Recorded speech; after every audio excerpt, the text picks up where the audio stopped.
কবরের আযাব হয় দুটো কারণে ভাই আমার দোস্ত আমার ভাই লাই আস্তান যে আনিল বাউল পেচ্ছাপ করে পবিত্র না হওয়ার কারণে বেশিরভাগ কবরের আযাব হয়। আর একটা হলো পায়াম সিবিন নাবিমা চগলখড়ি করার কারণে বেশিরভাগ কবরে আযাব হয়। এর কথা ওকে লাগানো, ওর কথা ওকে লাগানো। আর পেচ্ছাপ করে পবিত্র হয় না, যখনই ট্যাঙ্কের পানি ভর্তি হলো অমনি পাইপ লাইন চালিয়ে দিল। কথা ঠিক না বল? কে কি আছে, কে কি দেখছে, কে কোথায় আছে, ও সব ধার ধারে না। আছে না নাই মুসলমানের ছেলে? তোমাকে ইসলাম পরিপূর্ণ একটা জীবন ব্যবস্থা দিয়েছে, কিভাবে তুমি পেচ্ছাপ করবে।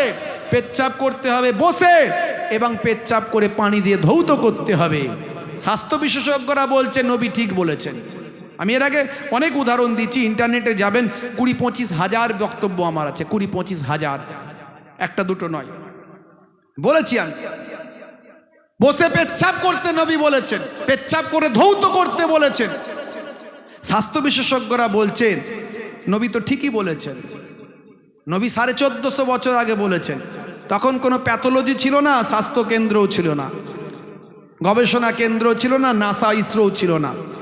আজকের গবেষণা কেন্দ্র যত বাড়ছে, যত গবেষণা হচ্ছে, কোরআন আর হাদিস বোঝা তত সহজ হয়ে যাচ্ছে। ভাইরা আমার, স্বাস্থ্য বিশেষজ্ঞরা বলছেন নবী ঠিক বলেছেন, কারণ ইউরিনের মধ্যে জীবাণু থাকতে পারে, ইউরিনের মধ্যে জীবাণু থাকতে পারে। এই জন্য ডাক্তাররা ইউরিন টেস্ট দেয়। কথা ঠিক না ভুল? কারণ পেচ্ছাপের মধ্যে জীবাণু থাকতে পারে। আর আপনি যদি ধৌত না করেন, ওই জীবাণু আপনার শরীরে লাগছে, সেখান থেকে ভাইরাস, সেখান থেকে জীবাণু ছড়িয়ে পড়তে পারে। কথা ঠিক না ভুল? অর্থাৎ স্বাস্থ্যের জন্য ক্ষতিকর। আপনার পোশাকটা অপবিত্র যেমন হচ্ছে, তার সঙ্গে সঙ্গে সেখানে ভাইরাস, জীবাণু অ্যাটাক করছে। বসে পেচ্ছাপ করার কথা নবী বলেছেন, স্বাস্থ্য বিশেষজ্ঞরা বলছেন নবী তো ঠিকই বলেছেন। আমাদের শরীরটা স্প্রিং এর মতো, আমাদের শরীরের মধ্যে একটা স্টুলের ড্রাম আছে, একটা ইউরিনের ড্রাম আছে। আমরা যে খাবারটা খাই 3টে ভাগে ভাগ হয়ে যায়। সে খাবার থেকে ভাই আমার কঠিন বর্জ্য যেটা, সেটা স্টুলের জায়গায় যায়, স্টুলের ড্রামে যায়। আর যেটা তরল বর্জ্য সেটা ইউরিনের ড্রামে যায়। আর যেটা সেখান থেকে আসল জিনিসটা বের করে ব্লাডটা হার্টে পৌঁছে দেওয়া হয়। সে হার্টটা পাম্পিং করে শরীরের বিভিন্ন অর্গানে গিয়ে সাপ্লাই করে আমাদের শক্তি যোগায়। রক্ত যদি না থাকে শরীরের কোনো মূল্য নাই। কথা ঠিক না ভুল? হে তরুণ যুবকেরা, আল্লাহর নবী বললেন বসে পেচ্ছাপ করতে। স্বাস্থ্য বিশেষজ্ঞরা বলছেন বসে পেচ্ছাপ করলেন শরীরের প্রেসারটা ইউরিনাল ড্রামে পড়ে। ইউরিনাল ড্রামে প্রেসার পড়ার পরে ইউরিনটা স্মুথলি ক্লিয়ার হয়। যতটা ইউরিন জমে ছিল প্রায় সবটাই ক্লিয়ার হয়ে যায়। আর যদি দাঁড়িয়ে দাঁড়িয়ে চালানো হয়, মেবি হতে পারে প্রেসার কম পড়ার কারণে বা প্রেসার না পড়ার কারণে কয়েক ফোঁটা ইউরিন ওই ড্রামে অবশিষ্ট থেকে যায়। এই অবশিষ্ট থাকতে থাকতে দীর্ঘদিন জমতে জমতে ওটাই একসময় বায়ামার স্টোনে পরিণত হয়।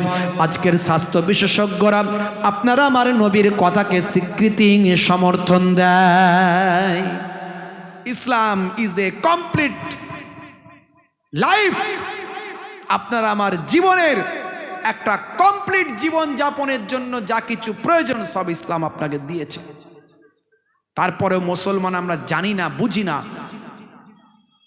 ইন্টারনেটে গিয়ে সার্চ করবেন, বই পুস্তকগুলো ডাউনলোড করে নেবেন। হে তরুণ যুবকেরা, হে আমার বন্ধুরা, হে আমার মুরব্বিয়ানেরা, বেশি আলোচনা করব না। আপনাকে আমাকে রাসূলের সুন্নতগুলো মানতে হবে। আমার আপনার নবী যে সুন্নতগুলো বলেছেন, সুন্নতগুলো পালন করতে হবে। আপনাকে আমাকে রাসূলের জীবন জিন্দেগিকে ফলো করতে হবে। সুন্নতগুলো কি কি এর আগে অনেক আমি বলেছি, ইন্টারনেটে আছে, আজকে আমি বেশি বলতে পারবো না। যখন খাবেন বিসমিল্লাহ বলে খাওয়া শুরু করবেন। খাবেন যখন পরিমিত খাবার খাবেন, অনেক খাবার নিয়ে ছড়িয়ে ছিটিয়ে ফেলবেন না। পৃথিবীর বুকে অসংখ্য কোটি কোটি মানুষ আজকে অনাহারে দিন কাটায়। খাদ্যের অপচয় করবেন না। যারা খাদ্যের অপচয় বন্ধ করতে বলেন তারাই বেশি খাদ্যের অপচয় করেন। দেখবেন 5 স্টার হোটেলগুলোতে হাইফাই মানুষগুলো যায়, খাদ্য তারা ছড়িয়ে ছিটিয়ে রেখে দিয়ে আসে ভাই, চামচে করে খায়, অর্ধেকটা পেটে যায়, তার বেশিটাই মাটিতে পড়ে ভাই আমার ওই কি বলবো টেবিলে পড়ে গড়াগড়ি খায়। হে তরুণ যুবকেরা, হে আমার মুরব্বিয়ানিরা, খাদ্যের অপচয় বন্ধ করুন। খাদ্য খাবেন, খাবারটা খাবেন, আমার নবী বলেছেন পেটটাকে 3টে ভাগে ভাগ করে খাবেন। একটা ভাগে খাবার দেবেন, একটা ভাগে পানি দেবেন, একটা ভাগ ফাঁকা রাখবেন। এই পদ্ধতিতে যদি আপনি খান আপনার শরীরে রোগ অসুখ, পেটের অসুখ অনেকটা ইনশাল্লাহ কমে যাবে। আমার আপনার নবীর এই থিওরি সাহাবাই কেরাম তার ফলোয়ার্সরা মেনে চলতেন, যাদের অধিকাংশের কোনো বড় ধরনের অসুখ হতো না। এই ঘটনা আমি বলেছি, এটা একটা সুন্নত, মেনে চলুন। ডান দিকে কাত হয়ে ঘুমাতে নবী বলেছেন। কেন বলেছেন আমি বলেছি। মাঝে মাঝে ঘরটা নিজে হাতে ঝাড়ু দেবেন। স্ত্রীর সঙ্গে ছোট ছোট কাজগুলো নিজে হাতে করবেন। আল্লাহর নবী বলেন ইয়াকুনু ফি মাহানাতি আহলিহি ওয়া ইয়াকুমুল বাইতা ওয়া ইয়াহলিবুনা সাতাম ওয়া ইয়াকিতা সাওবাহুম ওয়া ইয়াকসিফা নালাহুম ওয়া ইয়াহমিলু বিজাতিম মিনাস সুক। আল্লাহর নবী ঘরেতে স্ত্রীর সঙ্গে ছোট ছোট কাজগুলো করতেন। মাঝে মাঝে নবী আমার ভাই আমার ঘরটা নিজে হাতে ঝাড়ু দিতেন। আমরা কি ঝাড়ু দিই মাঝে মাঝে? আপনারা হয়তো দেন, তাই তো নাকি? কি জি দেন তো? আমার চাচাজি মাথা নাড়ছে। আচ্ছা বলেন তো, চাচাজি তাহলে প্র্যাকটিক্যাল অভিজ্ঞতা আছে? চাচি বেঁচে আছে? নাই। যতদিন বেঁচে ছিল ততদিন ভালোবাসতো, খুব ভালোবাসতো তো। হ্যাঁ, দেখেছেন? ঘর ঝাড়ু দিলে বউয়ের ভালোবাসা বেড়ে যাবে না কমবে? আর জোরে বলেন। মাঝে মাঝে স্ত্রীর সঙ্গে ছোট ছোট কাজগুলো করলে স্ত্রীর ভালোবাসা বাড়বে না কমবে? ওরে মারাত্মক বাড়বে। ওই চাচা পরীক্ষা, বাস্তব চাচা বলছে, দেখেছেন তো? যতদিন বেঁচে ছিল এখনো ঝাড় দেয়। চাচাজি যতদিন মানে চাচি বেঁচে ছিল ততদিন কি মহাব্বত, কথা ঠিক না ভুল? তার কারণ কি? তার কারণ স্ত্রীর সঙ্গে ছোট ছোট কাজগুলো করলে, ঘরটা মাঝে মাঝে ঝাড়ু দিলে প্রেম বেড়ে যায়, প্রেম কমবে না। আর এখনকার ছেলেরা দেখবেন ওসব ঘর ঝাড়ু দেওয়া তো দূরের কথা, ওসব কিছুই করে না। আর ওদের প্রেমগুলো যদি লক্ষ্য করেন দেখবেন ওরা শাহরুখ খানের ভক্ত, সলেমান খানের কাছ থেকে প্রেম শিখেছে, যে জীবনে বিয়ে করেনি। কথা ঠিক না ভুল? সলেমান খানের কাছ থেকে প্রেম শিখেছে। হাত কেটে আই লাভ ইউ, তোমাকে না পেলে মরে যাব, হাই এই করবো। ওরে বাপরে, কি মহাব্বত, কি ভালোবাসা রে ভাই। বাম্মা তো পাগল হয়ে গেল, ছেলেটাকে বাঁচাতে হবে। এইসব হাত ফাত কেটে এই মরে যাবে তো, বেঁচে থাকবে কি করে? ধরে বেঁধে কোনো রকমে বিয়ে দিল। সে 2 বছর যেতে না যেতে একটা দুটো বাচ্চা কাচ্চার বাম্মা হলো। তারপরেই দেখা যায় ভালোবাসা জানলা দিয়ে বেরিয়ে গেছে, আর ঝগড়া, অশান্তি, মারপিট সব দরজা দিয়ে ঢুকেছে। বুঝতে পারছেন? রাত্রে 9টার পরে যদি ঘরের পাশ দিয়ে যায়, ঘরের ভিতর থেকে 220 আর 440 আওয়াজ হয়। কিরে ভাই? বলছে ঢিসুম ডাসাম ক্রিকেট বল আর ফুটবল চলছে, মানে গুপগাপ শুরু হয়ে গেছে। বুঝতে পারছেন? কেন ভাই? বলে প্রেম জানে না ওরা। প্রেম সব যা কিছু শিখেছে সব বিয়ের আগে, বিয়ের পরে ওদের প্রেম নাই, হারিয়ে গেছে। ঘরটা মাঝে মাঝে ঝাড়ু দেবেন, স্ত্রীর সঙ্গে ছোট ছোট কাজগুলো করবেন, মাঝে মাঝে স্ত্রীর প্রশংসা করবেন। কি গো ফুলটুসির মা, তোমাকে দেখতে খুব সুন্দর লাগছে, বলেছেন কোনোদিন? মাঝে মাঝে বলবেন। বলে হুজুর আপনি তো আমাদের সর্বনাশ করে দিয়ে চলে যাচ্ছেন। সকালবেলা আমাদের ফুলটুসির মা বলবে, কই কো মোহেবুল্লাহ হুসাইনি জলসা করতে এসেছিল, ঘর ঝাড়ু দিতে বলেছে। অনেক দিন আমি তো ঘর ঝাড়ু দিচ্ছি, আজকে কোমরে বড় ব্যথা হচ্ছে, তুমি একটু দিয়ে দাও। চাপে পড়ে যাব, কথা ঠিক না বল? আচ্ছা ভাই, সত্যি যদি ঘরটা ঝাড়ু দেন অসুবিধে কোথায়? হুজুর কি সব কথা বলছেন, এগুলো সব ছেলেদের কাজ নাকি? এগুলো তো মেয়েদের কাজ। আরে ভাই, আপনি যে সাহেবই হন না কেন, ডাক্তার সাহেব, মাস্টার সাহেব, উকিল সাহেব, মৌলানা সাহেব, হুজুর সাহেব, পীর সাহেব, মুফতি সাহেব, যে সাহেবই হন না কেন, পৃথিবীর বুকে কন্টিনিউয়াসলি সারা পৃথিবীতে কন্টিনিউ 200 কোটি মানুষ, যে মানুষটার ভক্ত তিনি হলেন নবী। সেই নবী সাহেবের থেকে বড় সাহেব কেউ আছে? সেই নবী, দয়ার নবী মাঝে মাঝে ঘরটা ঝাড়ু দিতেন, স্ত্রীর সঙ্গে ছোট ছোট কাজগুলো করতেন। ওয়াইয়াহমিলু বিজাতিম মিনাস সুক, আল্লাহর নবী নিজে বাজারে যেতেন, বাজারটা নিজে হাতে কাঁধে করে বয়ে নিয়ে বাড়িতে চলে আসতেন। জোরে বলুন সুবহানাল্লাহ। জানতে হবে তো, পড়তে হবে তো। ওই কারো কাছ থেকে শুনে কোন মিডিয়ায় কি লিখেছে ওসব কথা বলে নবীর বিরুদ্ধে কটূক্তি করে লাভ নাই। ওটা ঠিক না ভুল? আমি কারো বিরুদ্ধে কথা বলতে গেলে তার সম্পর্কে আমাকে রিসার্চ করতে হবে, জানতে হবে, গবেষণা করতে হবে। ওয়াসিম রেজভি কোরআনের 26টা আয়াতের বিরুদ্ধে মামলা করেছিল সুপ্রিম কোর্টে। আপনারা জানেন সুপ্রিম কোর্টের প্রধান বিচারপতি বলেছিল, তোমার মামলার পরে আমি অনেক পড়াশোনা করেছি কোরআন নিয়ে, তুমি যে আয়াতগুলো নিয়ে তোমার কমপ্লেন ছিল সেই আয়াতগুলোর, সেই লাইনগুলোর আগে পরে যদি ভালো করে পড়তে, তোমার অ্যান্সার তুমি সেখানেই পেয়ে যেতে।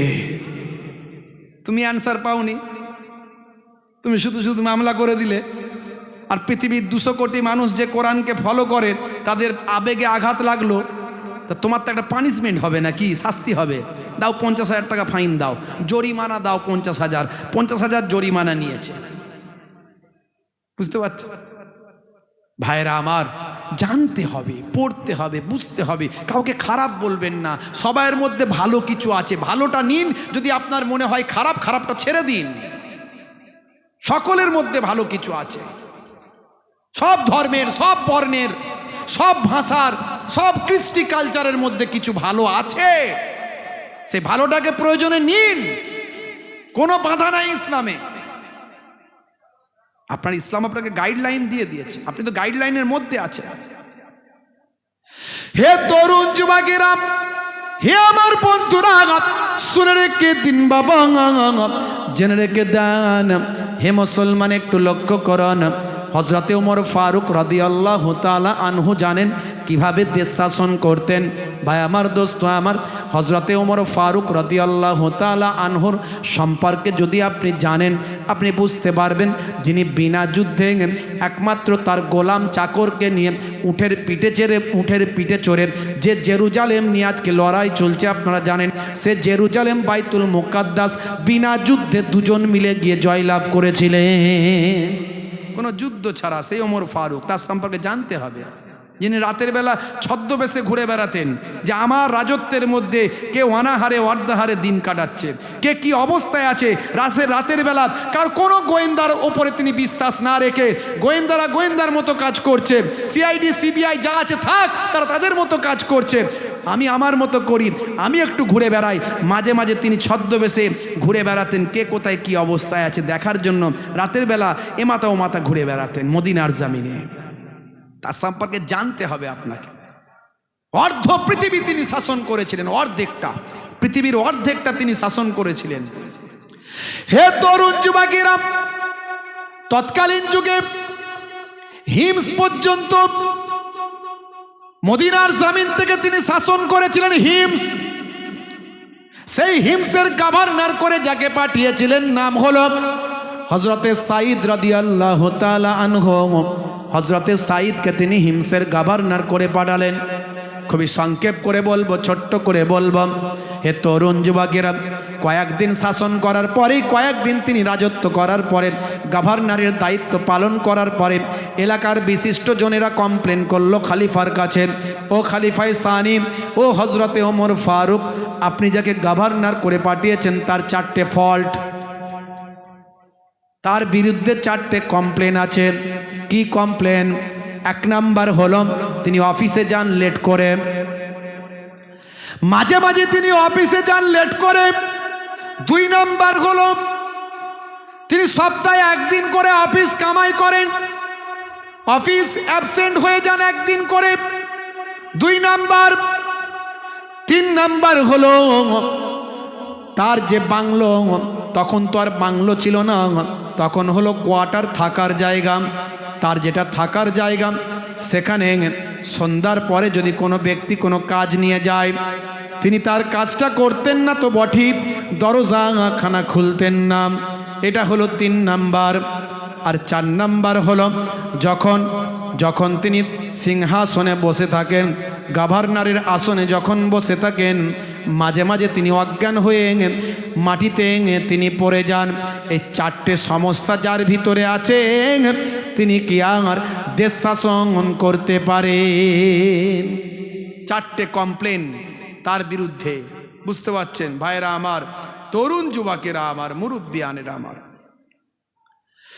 হে জওয়ান যুবকেরা, সংক্ষেপ করে বলি, এমন সময় দেখতে পাওয়া যায় তড়িঘড়ি তৎকালীন যুগে খবর পাঠানো হতো, খবর পাঠিয়ে তলব করা হলো।